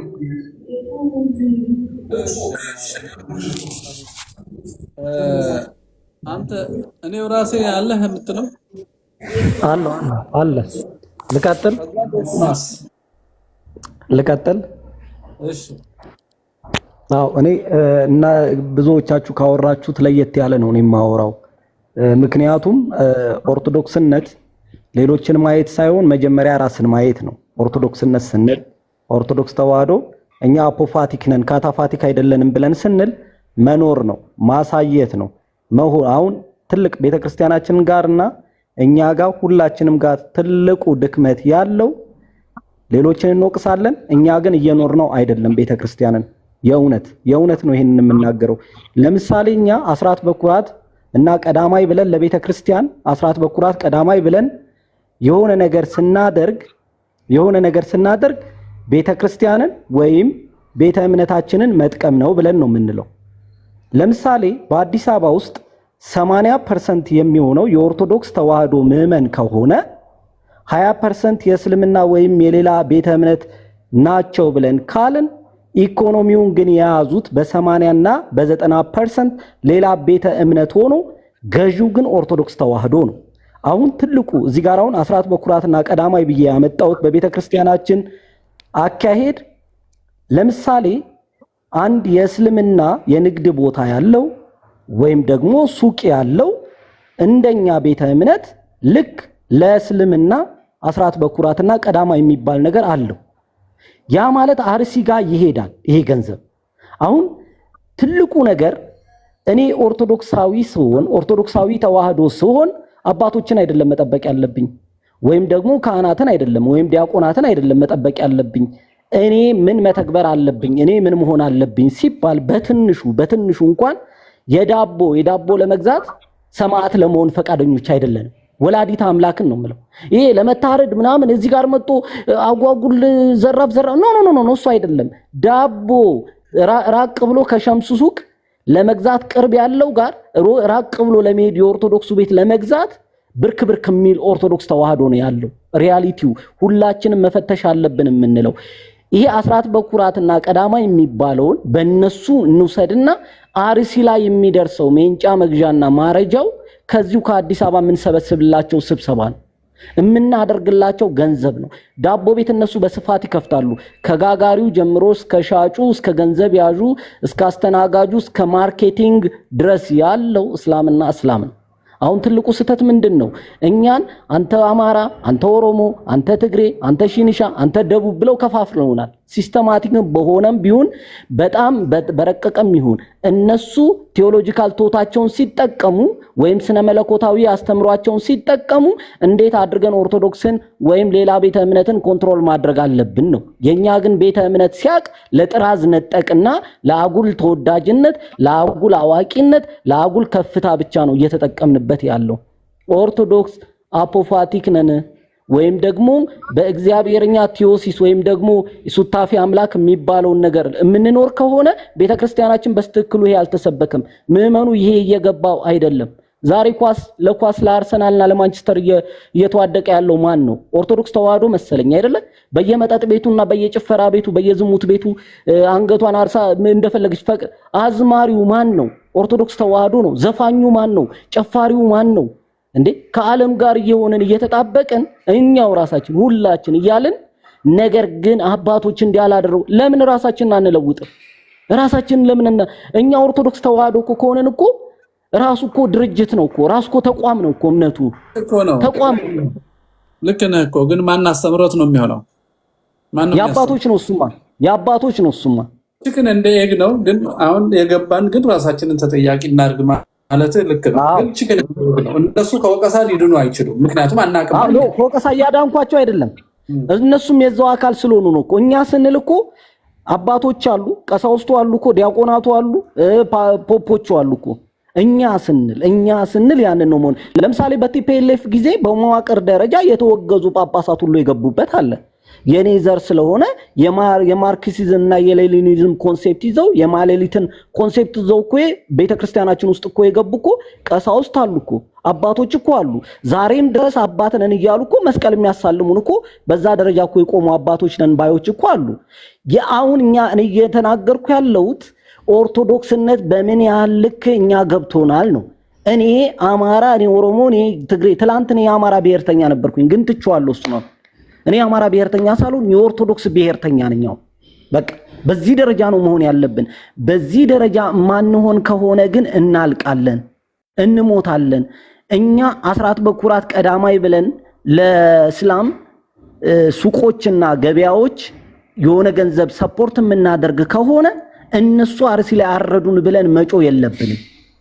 ሰማዕትነት አሁን ይሄ መገደል ቀላል ይመስለናል አይደል? ሊቢያ ላይ ሲታረዱ አይተን ወይም የሆነ አካባቢ ላይ ሲገደሉ ስናይ ቀላል ነገር ይመስለናል። ትንሿን ሰማዕት መሆን አቅቶናል። አለመግዛት እኮ ሰማዕትነት ነው። አለመግዛትና ከኦርቶዶክስ ተዋህዶ ቤት ሄዳችሁ መግዛት፣ መገበያየት፣ እርስ በርስ ሼር መደራረግ፣ እርስ በርስ በፍቅር መኗኗር እኮ ሰማዕትነት እኮ ነው። ምክንያቱም ቅርብ ነው። የሙስሊም ሱቁ በየአካባቢና በየሰፈር በዘመናዊ ሰፋ አርጎ ሚኒ ማርኬት፣ ሱፐር ማርኬት በተለያየ መልኩ በገበያ መልኩ የተለያየ እንትኖች ሸቀጦች እንድታገኝ አድርጎ የተከፈተ ነው። የኦርቶዶክሷ ግን ደሰስ ያለች ነው። በኢኮኖሚም በብዙም በመንግስትም በፖለቲካም በመዋቅርም እንዲደቅ ስለተደረገ ነገር ግን ከዛች ሱቅ ትልቁን ነገር ከዛ አገኛለሁ ብለን ሰማዕትነት ላለመክፈል ራስ ወዳድነታችን የጣፈጠ ዳቦ ለመብላት የሚያብለጨልጭ ዳቦ ለመብላት ቅርጹ የተቀያየረ ዳቦ ለመብላት ብለን ከኦርቶዶክስ ተዋህዶ ምስኪኗ ቤት መግዛት ትተን ከእስላሙ ቤት የምንገዛ ጊዜ ሜንጫ የምንገዛው ማረጃችንን የምንገዛው መሞቻችንን የምንገዛው የዛን ጊዜ ነው። ይሄንን ማድረግ ማትችል የ400 ሰው አለ ለ100 ቤተሰብ ብታሳውቅ አዲስ አበባ ውስጥ ነገና ከነጎዲያ ለውጥ ይመጣል። ወላዲታ አምላክን እልሃለሁ እማ አምላክን ሌላ ጦር አይጠበቅብንም፣ ሌላ ምናምን ማንሳት አይጠበቅም። ኢኮኖሚካሊ ግን እኛ ከሆነን ገዢ ከኦርቶዶክስ ግዛ ለሁሉም ሽጥ የሚለውን ኮንሴፕት የትም ቤት ሄጄ የማወራው ነው። ከኦርቶዶክስ ግዛ ኦርቶዶክሳውያን ለማንም ሽጥ። ይሄ አሜሪካ ዛሬ ላለችው ለካልቪኒስት ኮንሴፕት ወይም ካልቪኒስቶች የሚባሉት ምን አደረገ ካልቪን? ከስካንዲኔቪያ መጥቶ አሜሪካ ላይ ዛሬ እስራኤል የምንላት አውሮፓ የምንላቸው አሜሪካ የምንላቸው በኢኮኖሚ ዓለምን የተቆጣጠሩበት ከካልቪን ግዛ ለካልቪን ለተለያየ ሽጥ የሚል ኮንሴፕት ይዞ መጥቶ ነው። በተለያየ እምነትም ቢሆን ኦርቶዶክሳውያንም ይህንን ነው መሆን ያለብን። ከኦርቶዶክስ ግዛ ለሌላው ሽጥ። ይሄንን ማድረግ የምንችል ከሆነ እየተለወጥን ነው። አንድ ስራ እየሰራን ነው። ጠላቶቻችን ባረዱን ቁጥር አረዱን ብለን ፍትህ ብንጠይቅ ፍትህን የምንጠይቀው እኮ ከአብይ ነው፣ ከአራጃችን ቡድን ነው እኮ። ከተደራጁ ከሚኒስትር እስከ መከላከያ ሚኒስትር የተደራጁትን አካሎች እኮ ነው እየጠየቅን ያለው። ማን ነው ፍትህ የሚሰጥ? መጀመሪያ አንተ ጀምር። ይሄ አያስወቅስም፣ አያስገድልም፣ አያሳስርም። ለፍርሃት ራሱ ጥሩ መደበቂያ ነው። ለፈሪነት ለቦቅቧቃነት እንኳን ጥሩ መደበቂያ ነው። አይ ምን አስተዋጽኦ ማበርከት አለብኝ ለኦርቶዶክስ ተዋህዶ ጥይት ይዤ እንኳን ባልዋጋ መሳሪያው ይዤ እንኳን ባልነሳ ብለ እምትል ፈሪ ተደባቂ ይችን ሰማዕትነት ክፈልና ኦርቶዶክስን ማዳን ትችላለህ። ይችን ብቻ ለማለት ነው። በጣም አመሰግናለሁ መምህር ቀሲስ፣ በጣም እናመሰግናለሁ። ይሄንን ለማለት ነው። የሰማዕትነት ትንሽ የለውም፣ በአቅምህ ጀምሮ እሱ ያድጋል ነው። ብዙ ስራ አለ። ጦር ሜዳ መሄድ ብቻ መሳቀል ብቻ አይደለም። ስትበላ፣ ስትጠጣ፣ ስትራመድ፣ ስትናገር በምልክትም ከወገኖቻችንም እኛ ኦርቶዶክሳውያን እንደ ሌሎቹ ሰው አናገልም። መቼስ ታውቀዋለህ። እንደሱ አይነት ቴዎሎጂም የለንም። አሁን ግን የሚገሉንም መደገፍና መግደያ ልንገዛላቸው አይገባም። በዚህ በኮሮና ጊዜ ዱቄት፣ ሳሙና፣ ማስክ እና አንዳንድ ነገሮች አስቸግረው ነበርና ወደዛ ወደ ሐዋሳ ከመርካቶ የሚያከፋፍሉ አይሱዙዎች አሉ። ይገርምሃል የምታውቃቸው እነዚህ መጀመሪያ ለእንትና ሽጥ ማነው ከእንትና ግዛ ካጣ ከእንትና ግዛ ብለው 2 ደረጃ አውጥተዋል። እስልምና ራሱ የሚያስቀድሙት አለ። የሆነ ግሩፕ ነው፣ ስማቸውን ላልጠራ ብዬ ነው። እነዚህ የውሻና የክርስቲያን ድምፅ ሰለቸን ብለው ቤተክርስቲያን ሲያቃጥሉ የነበሩት ወንድሞቻችን ናቸው። እነሱ አይሱዙ ክርስቲያኖቹ አይሱዙ አስይዘው እቃ ሊያስመጡ አዲስ አበባ ሲልኩ የክርስቲያኖቹን በሙሉ ባዶ ነው የሚመልሱት፣ አይጭኑላቸውም። መቼ መሰለ ሐዋሳ ውስጥ የሆነ ግጭት 11 ተብሎ የሆነ ግጭት የነበረ ነው። ኮሮና አይደለም፣ በዛ ጊዜ ይመስለኛል የምንሰማው ችግር ይደርሳል፣ ክርስቲያኑ ይጨፈጨፋል በየቦታው። ከዛ እባካችሁ ድምፅ ሆኑን፣ እባካችሁ ለመንግስት አሰሙልን፣ እባካችሁ ለአባቶች አሰሙልን ነው። የችግሩ ምንጭ የት ነው ያለ ብለን ስናይ ደግሞ ድምፅ እንዲሆኑን ወይ ደግሞ ችግሩን እንዲረዱን አድርሱልን የምንላቸው አካላት ናቸው የችግሩ ምንጮች። ስለዚህ የችግሩን ምንጭ ካወቅነው መፍትሄ እንደማናገኝ ከነሱ ካወቅነ ያለን አማራጭ አንድና አንድ ራሳችንን መከላከል ነው። ራሳችን ለመከላከል ደግሞ መደራጀት፣ መታጠቅ፣ አስፈላጊውን ነገር አሟልቶ ተዘጋጅቶ መገኘት ነው እና ለዚህ ደግሞ ቆራጠኝነት፣ በጋራ መቆም፣ ቁርጠኝነት፣ ነገሮችን አስቀድሞ መረዳት እና ለዚያ ደግሞ በቂ ዝግጅት ማድረግ ያስፈልጋል ብዬ አምናለሁኝ። አሁን ከማንም የምንጠብቅበት ጊዜ አይደለም። አባቶቻችንን እንደዚህ ናቸው ለማለት አልፈልግም። ከዚህ በፊት በተደጋጋሚ ወቅሰናል። ይሰማ ቢኖር ኖሮ የተባለው በቂ ነበረ። ስለዚህ አባቶቻችንንም ትተን መንግስትም ይደርስላን የሚለውን ትተን አሁን እኛ መደራጀትና በጋራ መቆም ነው ያለብን ብዬ ነው የማስበው። ያ ካልሆነ ስንጠብቅ እየጠፋን ነው የምንሄደው። እኔ ቅድም 2 ብር ልገዛለሁ ያለው ወንድማችን ማሳየ ነው። በቃ እሱ ነው የሚያስፈልገን። አሁን መታጠቅ እና ራስን መጠበቅ ነው አዋጭው ነገር ብዬ ነው የማስበው። አንዳንዴ እኔ ግርም ይለኛል። ቅድምም እየሰማሁ ነበር መምህር መግለጫዎች ያዘን መግለጫዎች እንትን ሲሰጡ ያ በዚያ ደስ ይለናል። ገሌ የተባሉት አባት ገሌ የተባሉት ሊቀ ጳጳስ መግለጫ ሰጡ። ኦኬ፣ መግለጫው ነው ወይ ሀዘኑን የሚያቆምልን? መግለጫው ነው ወይ ከልቄት የሚታደገን? እኛ የምንፈልገው መግለጫ ሳይሆን አባታዊ መመሪያና ለዚያ ደግሞ ተፈጻሚ እንዲሆን ክትትል የሚያደርግ አባት፣ ህዝበ ክርስቲያኑ ራሱን የሚከላከልበትን አቅጣጫ አስቀምጦ አባታዊ መመሪያ እየሰጡ የህዝቡን ደህንነት ማረጋገጥ ነው እንጂ 10፣ 20፣ 30 በመቶ ቁጥር በየቀኑ ብጣሽ ወረቀት ላይ ያዘን መግለጫ ማውጣት አይደለም የሚጠብቀን። እና አሁን ቅድም እንዳልኩት ከማንም መጠበቁን ትተን ተደራጅተን አንድ ሆነን ራሳችንን መከላከል ያለብን ወቅት ላይ ነው ያለነው ብዬ ነው የማስበው። ያለ ማድረግ ደግሞ በህቡም ይሁን በግልጽ መደራጀት ያስፈልጋል። ጠላቶቻችን አስቀድመው ተደራጅተዋል። እየገደሉን ገና ደግሞ ይሄ ፍጅት ይሄ እልቂት ሲደርስባቸው ሊደራጁና ሊቀድሙን ይችላሉ ብለው ስላሰቡ በወጣቶች ካውንስል በሚል በየከተማው ቀድመው ተደራጅተዋል። በብዙ መንገድ ቀድመውናል። እኛ ደግሞ እያለቅነ መደራጀት አቅቶናል እና አሁን የሚያደራጀን አካል የሚመራን አካል አቅጣጫ የሚሰጠን አካል ነው የሚያስፈልገን እንጂ ከመንግስትም ሆነ ከአባቶቻችን የምንጠብቀው ነገር የለም እና አንድና አንድ የሚያዋጣን አሁን ክንዳችን ነው። በቃ ጠጠር መወርወር ካለብን ጠጠር መወርወር ነው።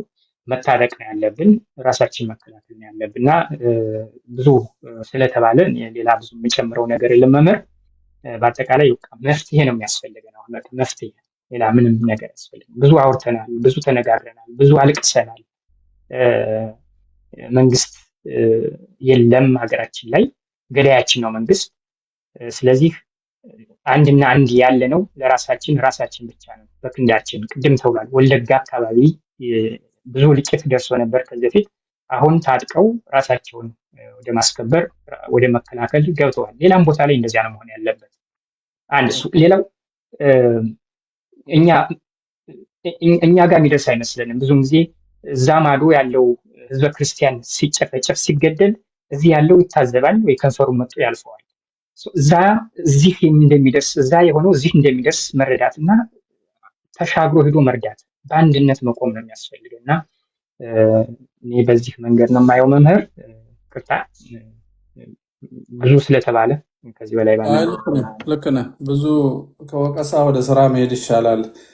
ወቀሳውም መናገሩ የሚያስፈልገው ምንድን ነው? ብዙ ተስፈኛ መፍትሄ አምጪ ነፃ አውጪ የሚጠብቅ ብዙ የደነዘዘ ሰው ስላለ የኢትዮጵያ ህዝብ ተዘመተበት። ወዳጅ የልማት ጣቢያ ሰራተኛ፣ ቀበሌ፣ የጤና ኤክስቴንሽን፣ ካድሬ፣ ሬዲዮ፣ ቴሌቪዥን፣ ምርጫ፣ ዘመቻ፣ ፉድ ሴኪሪቲ በቃ ሁሌ ውጥር አድርገውት ህዝቡ እንዳያስብ ከማንነቱ የተለየ ሆዱን ብቻ እንዲያስብ አድርገው ነው ያኖሩት እስካሁን ድረስ። የአርሲ ክርስቲያን ከ40% በላይ ነው። ሀብት ነበረው፣ ትጥቅ ነበረው። ትጥቁን 6 ዙር አስፈታው የኦሮሚያ መንግስት በናቢይ ለመግደል ሲያዘጋጁት መልሶ እንዳይገዛ ሀብቱን አደዩት፣ የእርሻ መሬቱን ቀሙት፣ አሳደዱትና እረዱ ብለው ለቀቋቸው አራጆቻቸው። በዚህ ላይ ደንዝዟል። ጠላቱ ሲዘጋጅ አውቅም። በዚህ ላይ እረኛው ያደነዝዘዋል። በቃ እኔ አንድ ቦታ ሄጄ በዚህ በመቱ በኩል ወደ ውስጥ በ1926 ዓመተ ምህረት የነበረች ቤተክርስቲያን ነች። ጃንሆይ የሆነ ስጦታ ሰጣት። ጠፍታ ቦታዋን ፕሮቴስታንትና ሙስሊም ተካፍሎ ቡና ተክሎባታል። መቃብሮቹ አሉ። እመቤታችን የተገለጠች አንድ ሰው በህልም ቦታዬን ትለዋለች። ሰውየው ፍርድ ቤት ሄደ ተነስቶ በህልም ፍርድ ቤት መሄድ እንግዲህ በህልም ያየውን የእመቤታችን ነች ብሎ ማክሰስ እኮ አስቸጋሪ ነው። ህግ ግን ምስክርም ታሪክም አምጥቶ ረታ። ያ ቦታውን ለማስባረክና ለመስራት ነው እዛ የሄድኩት። ክርስቲያኑን አጥፍቶ አንዲት ክርስቲያን ቀረች። ምጥ ሲይዛት ወደ መኪና መንገድ በቃሬዛ ለማውረድና ወደ ክሊኒክ እንድትሄድ መጀመሪያ ጌታን ተቀበ ያሏት ምጥ ላይ ቪዲዮ አለኝ። ይህም ምስክርነት የተቀበልኩበት ምጥ ላይ ይሄን ያህል የተዘመተብን 15 ቤተክርስቲያን አለ እዛ ወረዳ። እኔ ሲሄድ 8ቱ ዝግ ነው፣ 7ቱ አንዳንድ ካህን አለው። አንደኛው ሽማግሌ መነሳት አይችል። ጥምቀት ሲደርስ ሽማግሌውን በቃሬዛ ይዘው ሽማግሌው ላይ ታቦት ሆዱ ላይ አስቀምጠው ነው ታቦት ያወጡት የቀሩት ክርስቲያኖች። እኚህ የዚህ ቦታ ሊቀ ካህን ወጣት ናቸው። በጣም ያዝናሉ። ጅማ ሲመጡ አቡነ እስጢፋኖስ ጋር ይሄ ችግር አለብኝ እርዱኝ ሲሉ 20% አላመጣህም፣ ልማት እየሰራው ነው፣ ህንፃ እየሰራው ነው ጅማ ይሏቸዋል። ሰውን ሳይሆን 20% ስላላመጣ አናግሩትም። ስለ ሰው ጥፋት ብዙ አቡነ እስጢፋኖስ ማለት ነው። ስማቸውን የጠራሁት አውቄ ነው፣ እውነት ስለሆነ ማለት ነው። ቅድሚያ የሚሰጡት የልማት አባት ተብለው ፎቅ ሲሰሩ ለመዋል ነው፣ ሰው አይደለም የሚሰሩት። ከመቱና ከጎሬ ክርስቲያን እየጠፋ ነው። ስለዚህ ስራ ይጠበቅብናል። እነዚህ ሰዎች የኛ ጥፋት ምንም አይመስላቸውም ነው የምላቸው። ምንም በቃ ተመችቷቸዋል እነሱ። ለዚህ እኮ ነው ጠቅላይ ሚኒስትሩ ጋር ሄደው እንደርሶ ዘመን ለቤተክርስቲያን የተመቸ የለም ሩፋኤል የሚብሉት ሰውዬም ሌሎቹ ይሄው ንጹህ ኦሮሞ ሾምኩልህ ብሎ በዘር የሚያቀርብና በሚዲያ የሚናገርን ሰው አሁንም ብፁዕ በሉት ብሎ የሚከራከሩ ሰባኪዎች አሉና ይሄ ድንዛዜ እንዲለቅ ነው የምንናገረው። እንዲለቅና ሰው ራሱ ወደ ማዳን እንዲመለስ እውነተኛ አባቶችና የፖለቲካ ሰራተኞችን እንዲለይ ነው የምንናገረው እንጂ እንደው አስፈላጊ ሆኖ አይደለም። መምህር አንድ ነገር እናገር ለወርድ ስለሆነ ስላልተመቸኝ ይቅርታ ላስፈቅዳችሁ። እንግዲህ አጠራ አድርጌ አንድ ነገር ልናገር ይቅርታ። መምህራን አባቶች ካህናት ይፍቱኝ ይባርኩኝ። መምህር ስላስገባኝ አመሰግናለሁ። እውነት ለመናገር ስታስገባኝ ደስ ብሎኛልና ምንድነው መናገር የፈለኩት ትንሽ ረብሻ አለ ያለውበት ጫጫታ አለ እንዳይረብሻችሁ አንድ ይቅርታ አድርጉልኝ። እውነት ለመናገር ይህ ነገር እንደሚመጣ ገብቶን መምህር ፋንታሁን ዋቄ በጣም ነው ማከብረህ ማመሰግነህ። በቀደም በስራ አውቃለሁ ብዙ ታሪክ አርገህልናል። ቀድመን ተዘጋጅተን ነቅተን ነበረ። ምናልባት ካስታወስክ ተዋህዶ አባላት አንዱ ነበር። በትግል ሜዳ በነበረው በሰሜን ሸዋ በነበረው ትግል ላይ ከነዛ መካከል አንዱ ነበርኩና የከፈልከውን ዋጋ ቃለው በደንብ ለዛ አደረጃጀት ብዙ ዋጋ ተከፍሏል። ቀድመን ነቅተን ይሄ እንዲመጣ የቀደመም ታሪክ ስለነበረው ይሄ እንዲመጣ ቀድመን በተጥቅም በምንም ነቅተን ለማዘጋጀት ሞከር ነበር። ግን የኛ ክርስቲያኑስ ገብቶታል ወይ መምህራንስ ገብቷቸዋል ወይ? ብዙ ዋጋ አስከፍለውን በመጨረሻም ያው ድርጅቱ ያለበትን አሁን ያለበትን አቋም ታውቀዋለህ። እዚህ መናገር አግባብ አይደለም። ዞሮ ምንድነው ገብቶናል ወይ? አማኙ ገብቶናል ወይ? እውነት እስበሳችን እየተጠላለፍን እየወደቅን እየተጠለፍን ያለ ነውና ገብቶናል ወይ? በዛ የተከፈለው ዋጋ ታውቀዋለህ። እነ ፕሮፌሰር ወንደሰን ያሉበትን ታውቃለህ። በገዛ በወንድሞቻቸው ተከፍተው ተበልተው ነው መቀመቅ ወርዶ ያሉትና የማይገመት ተአምር የሆነ ስራ ሰርተን ግን በማይረቡ ሰዎች ተኮላሽተን ተበተነን ቀርተናልና አሁንም መንቃት መደራጀት ያለብን በዛ ሲስተምና መንገድ ነው። እስከመቼ ነው ማንነቀው? መምህራን የከፈሉ ብዙ ዋጋ የከፈሉ መምህራን አሉ። ይቅርታ አባቶች እናንተን አስቀምጬ መናገር አልነበረብኝም። አንድ ልጃችሁ ነኝ፣ ግን ያለኝን ስሜት ቢያንስ ልናገር። አይናችን ስር ተቀምጠው አይናችን ስር ያለውን ነገር ስለማናይ ሌላውን ሰውነታችን ያያል፣ ግን አይናችን ስር ያለውን ነገር ማየት አንችልምና ሁላችንም አይናችን ስር ያለውን ማየት ተሰማን ነው ዋጋ እየከፈልን ያለ ነው። እና ምን ያህል ነው አሁንም መዘጋጀት ያለብን? ምን ያህል ነው እውነት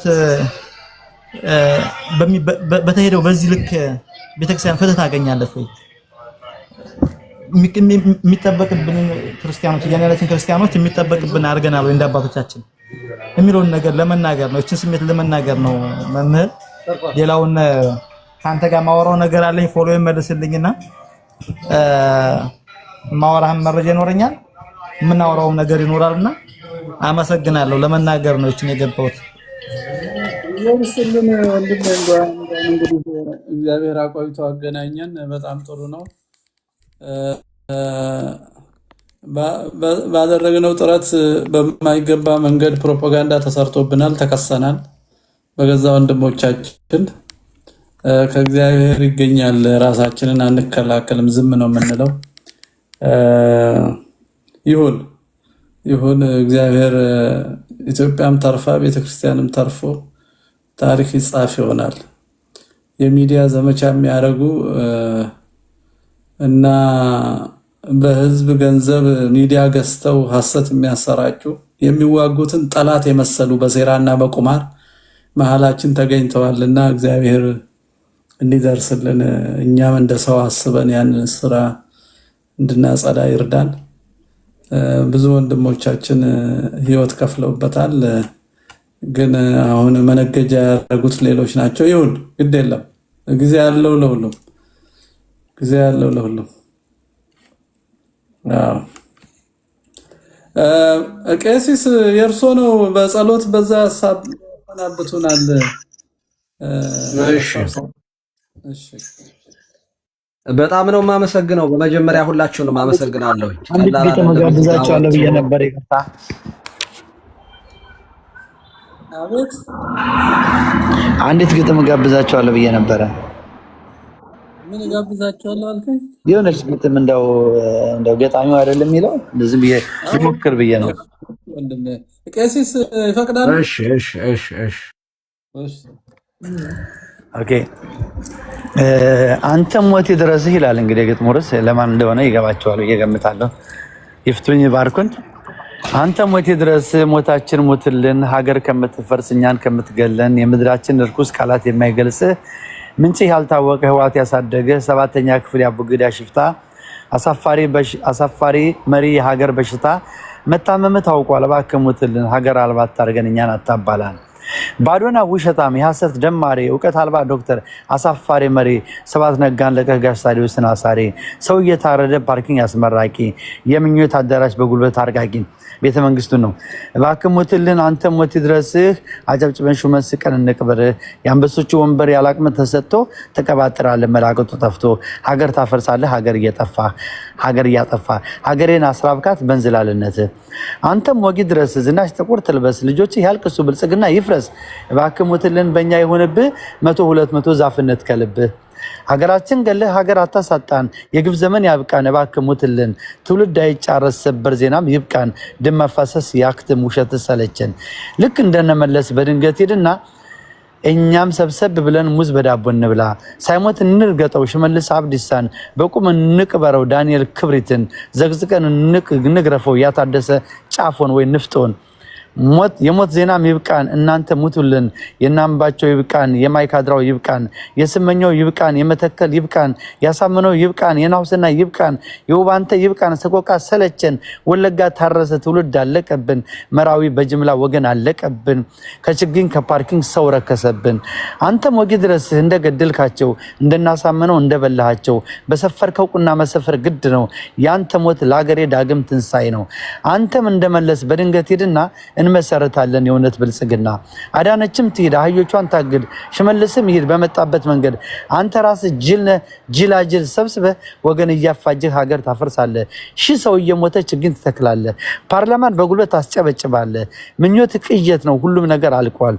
ቴዎድሮስ ጉድጓድ ከፍቶ ናውሰናይ ተነስቷል። ፋኖ አፈር ሊያበላ ሆ ብሎ ተነስቷል። ኢትዮጵያ ልታደግ ኢትዮጵያዊ አምርሯል። በውስጥም በውጭም ከፋኖ ጋር ቁሟል።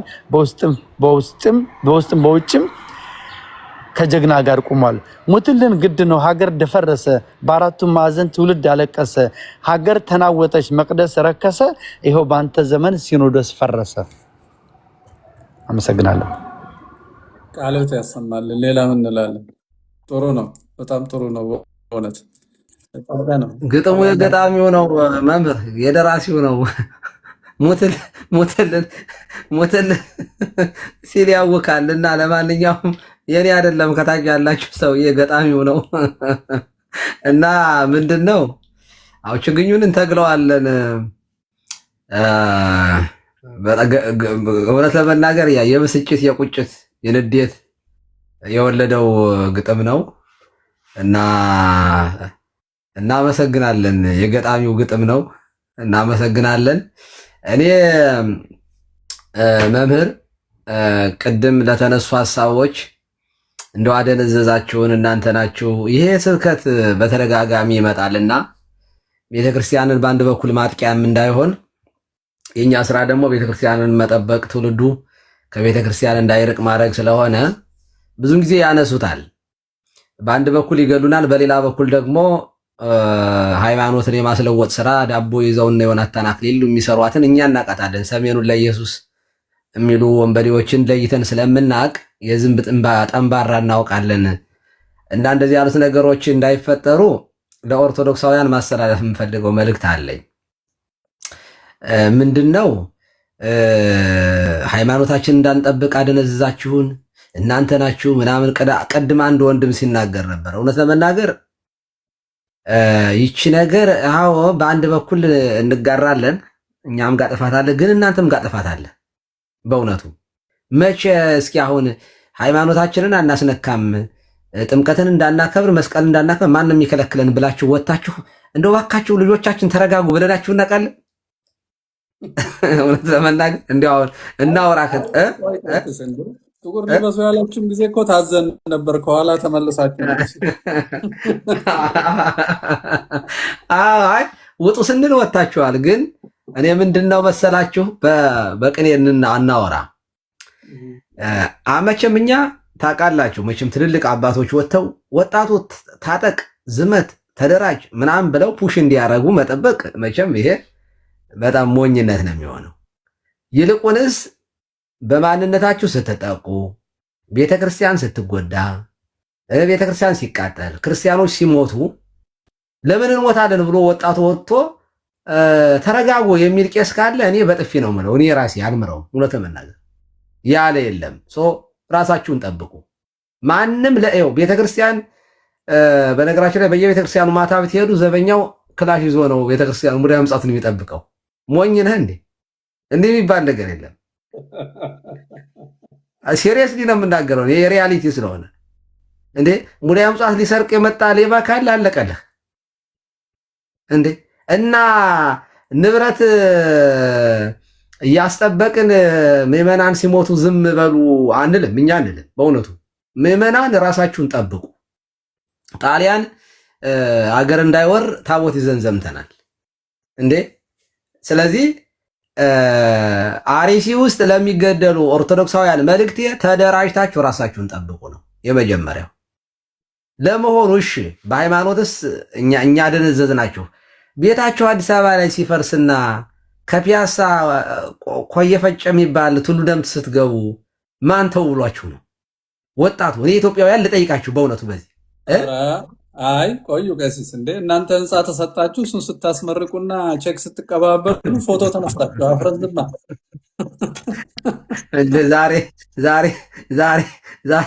ዛሬ ተይዣለሁኝ መውጫ አጣሁኝና እኔ ትውልዱን መውቀስ ስለምፈልግ ነው። ለምን መሰለዎት? እንደው አንዳንዱ እውነት ለመናገር እኔ ቁሞ በጥፊ መመታት እኔ ጥሩ ምሳሌ ላይ ሆን ይችላል፣ ፖለቲካ ሊመስል ይችላል። ግን ከ5 ከ6 ዓመት በፊት የአማራ ምናምን በሚል በጥፊ ሲመታ፣ በየካልቾ ሲመታ፣ ሻሹ ሲወልቅ የነበረው በጣም ድንዝዝ ያለ የወደቀ በቃ ስሜት የነበረው ነበረ። ዛሬ ተደራጅቶ ራሱን አስከብሯል። በእውነቱ እኔ ይቅርታ አድርጉልኝ፣ ለማንኛውም ብሔር ለሆነ ብሔር አላደርግም። ግን አንድ ብሔር ግን በማንነቱ የሚጠቃ ከሆነ ግን እኔ አብሬው ቆሜ ሰለፋለሁ። ሲሪየስሊ ነው የምነግራችሁ። ማንኛውም ብሔር ይሁን ሰው በማንነቱ ሰው ሊጠቃ አይገባም። በቋንቋው፣ በነገዱ፣ በብሔሩ ሰው ማንኛውም መብቱ ነው። ይሄ እውነት ለመናገር እንደው ሰው እኮ ራሱን እኮ አማራ መሆኑን መውደዱ፣ ኦሮሞነቱን መውደዱ እኮ ኃጢአት እኮ አለን በራሱ እኮ። ችግሩ እኔ ልኑርና ሌላውን ላጥፋ የሚለው አረመኔያዊነት ነው እንጂ እኮ ምንም ማለት አይደለም። ሰው ኦሮሞኛ ቋንቋውን ቢወድ ምን ችግር አለው? አሁን አሜሪካ ሀገር ነው አሁን አንድ አማርኛ የሚያወራው የትግረኛ የሚያወራ ሰው ባገኝ ደስ ነው የሚለኝ። በቃ ምንም ማለት አይደለም። የሀገሬ ሰው ነው ኢትዮጵያዊ ነው ብዬ እንትን ነው። ይሄ አገርን መውደድ ኃጢአት አይደለም በራሱ። ኢትዮጵያ ውስጥ ግን እንደዚህ አይደለም። ሀገርን መውደድ አይደለም፣ ብሔርንም መውደድ እኮ አይደለም። እንዲያውም ሌላው ቢጠፋ እርስ በርሳችን የሚያጠፋፋ ነገር ነው። በጣም መርዝ የሆነ ነገር ስለሆነ ነው። ስለዚህ አንድ ነገር ልጠቁም፣ አሁን እንድታውቁት የምፈልገው ነገር እረኞቻችሁን ለዩ። አንደኛ ማድረግ ስላለብን ነገሮች አሉ። ሐሳቦችን ባጭሩ ጠቁሜ ዮሐንስ ወንጌል ምዕራፍ 10 ከቁጥር 1 ጀምሮ በትዕግስት አዳምጡኝ እስከ 5 ያለውን አነባዋለሁ። እውነት እውነት እላችኋለሁ ወደ በጎች በረት በበሩ የማይገባ በሌላ መንገድ ግን የሚወጣ እርሱ ሌባ ወንበዴም ነው። በበሩ የሚገባ ግን የበጎች እረኛ ነው። ለእርሱ በረኛው ይከፍትለታል፣ በጎቹም ድምፁን ይሰሙታል። የራሱንም በጎች በስማቸው ጠርቶ ይወስዳቸዋል። የራሱንም ሁሉ ካወጣቸው በኋላ በፊታቸው ይሄዳል። በጎቹም ድምፁን ያውቃሉና ይከተሉታል። ከሌላው ግን ይሸሻሉ እንጂ አይከተሉትም፣ የሌሎችን ድምፅ አያውቁምና ይላል። አሁን ይህንን የመጽሐፍ ቅዱስ ክፍል ጌታችን ያስተማረው ነው። በ5 ነጥቦች ማድረግ ያለባችሁን ነገር ልጠቁማችሁ የምትሰሙኝ ከሆነ አንደኛ በደንብ የሚጠቃለል በሁለት ነገር ነከፍ የማነገር አንደኛ እውነተኛውን እረኛ ማወቅ፣ ከሐሰተኛው መለየት፣ ሐሰተኛውን ግን መሸሽ መራቅ። ይሄ መጽሐፍ ቅዱሳዊ ነው። ቅድም ጠንከር አድርጎ አንድ ወንድማችን ሲናገር ነበር። ባንዳንና ሐሰተኛን እንድትከተሉ መጽሐፍ ቅዱስ አያዝም። ቢጸ ሐሳዊውን ሁሉ ተከትሎ ፈሪሳዊውን ግብዙን እንድትከተሉ ሰካራሙንም አመንዝራውንም ሌባውንም ግዴታ ቄስ ነውና አክብሩት። ኖ ማንም አይልም እንደዚህ። ሰው በስራው መከበር አለበት። ካህን አልባሌ ቦታ የማይገባ ቦታ ከተገኘ ምክር ይሰጠዋል። ሁለተኛ እዚህ ቦታ ላይ እንዳናይህ መባል አለበት። አለበለዚያ እስመ ሰብለ ከይው ሃይማኖት ያለብሳ ሰው ለክፋቱ ሃይማኖትን አልብሶ በሃይማኖት ካባ ደባ የሚሰራ ከሆነ ሃይማኖቱን አቢውዝ ነው የሚያደርገው። በዚያ ሰበብ ሌሎቹ ከቤተክርስቲያን እንዲወጡ ከሃይማኖት እንዲወጡ ነው የሚያደርገው። ስለዚህ ምንድነው መደረግ ያለበት ነው? አንደኛ አንድ ኦርቶዶክሳዊ ሐሰተኛ የሆነውን ሌባ የሆነውን ወንበዴ የሆነውን መሸሽ አለበት። ለምን ይሸሻል ከተባለ በስውርና በህገወጥ መንገድ ስለሚመጣ ነው። ሐሰተኛ የሆነው በስውር ነው የሚመጣው፣ በበር አይመጣም፣ በመስኮት ነው የሚመጣው።